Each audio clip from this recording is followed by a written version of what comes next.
Assalamualaikum warahmatullahi wabarakatuh. Kali ini saya akan menjelaskan sedikit tentang keselamatan pasien di rumah sakit. Mengapa keselamatan pasien di rumah sakit sangat penting? Karena untuk saat ini pasien menjadi fokus pelayanan di rumah sakit, sehingga rumah sakit harus menjamin keselamatan pasien. Pengertian dari KPRS adalah suatu sistem di mana rumah sakit membuat asuhan pasien lebih aman.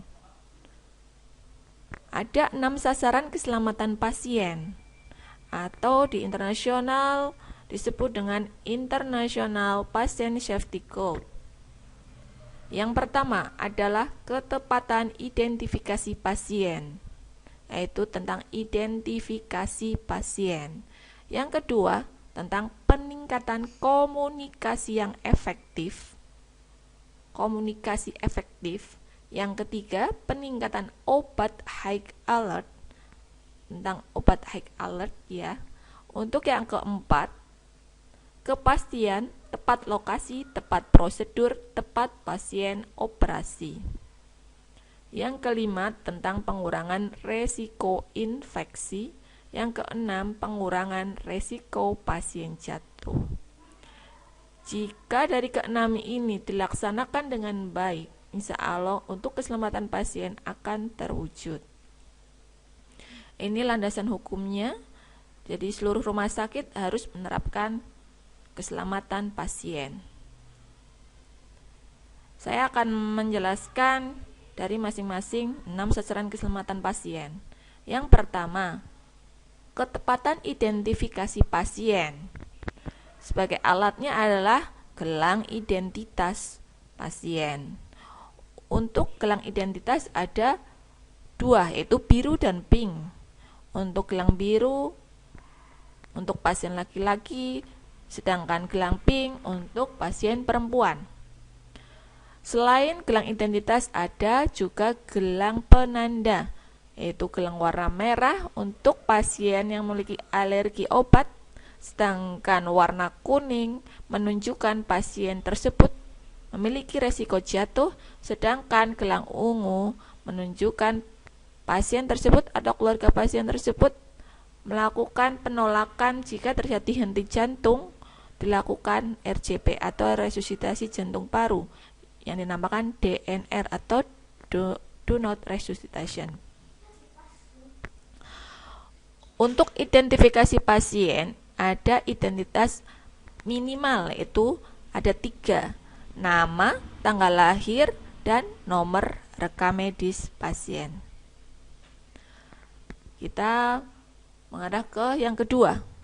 Untuk sasaran keselamatan pasien yang kedua yaitu peningkatan komunikasi efektif. Beberapa caranya yaitu jika kita melakukan komunikasi dengan petugas kesehatan lain, misalkan melakukan konsultasi kepada dokter spesialis, kita lakukan cabak atau catat baca kembali atau tubak, tulis ulang baca konfirmasi. Yang kedua, jika kita melakukan handover atau serah terima atau kita operan jaga atau melakukan transport pasien, untuk operan pasien kita lakukan dengan sistem SBAR, yaitu Situation, Background, Assessment, dan Recommendation. Untuk komunikasi efektif ini perlu kita jelaskan di lain sesi. Untuk yang SKP 3, sasaran keselamatan pasien yang ketiga yaitu peningkatan keamanan obat high alert. Ada LASA, look alike, sound alike. Jadi obat yang mirip rupanya dan mirip namanya, atau NORUM, nama obat rupa mirip. Ini harus hati-hati di dalam penyimpanannya ataupun di penggunaannya. Yang kedua, obat high alert. Kita harus melakukan double check. Sebelum pemberian, kita harus melakukan double check dengan petugas kesehatan yang lain dan didokumentasikan di dalam rekam medis pasien. Sasaran keselamatan pasien yang keempat yaitu tepat lokasi, tepat prosedur, tepat pasien operasi. Dilakukan untuk marking set, organ dua sisi, multiple structure, multiple level. Ada pengecualian yaitu untuk operasi gigi dan bayi prematur. Untuk pengurangan resiko infeksi yaitu SKP 5 di dalam PPI itu ada 5 momen dan 6 langkah. 5 momen cuci tangan. Yang pertama, sebelum kontak dengan pasien. 2, sesudah kontak pasien. 3, sebelum tindakan aseptik. Yang keempat, sesudah kontak dengan cairan tubuh pasien. Dan kelima, sesudah kontak dengan lingkungan sekitar pasien. Jadi, 1 sebelum dan 4 sesudah. Untuk 6 langkah cuci tangan. Tepung, selasi, puput. Gosok telapak tangan secara memutar, gosok punggung tangan, gosok sela-sela jari, mengunci kedua tangan, gosok ibu jari dan gosok ujung jari ke arah kelingking. 6 sasaran keselamatan pasien yang terakhir yaitu yang ke-6 adalah pengurangan resiko jatuh. Beberapa cara untuk mengurangi risiko jatuh. Yang pertama adalah dilakukan asesmen awal. Untuk yang dewasa dilakukan dengan Morse scale. Sedangkan untuk anak-anak dilakukan dengan Humpty Dumpty. Jika pasien dilakukan rawat inap, maka perlu dilakukan asesmen ulang untuk risiko pasien jatuh.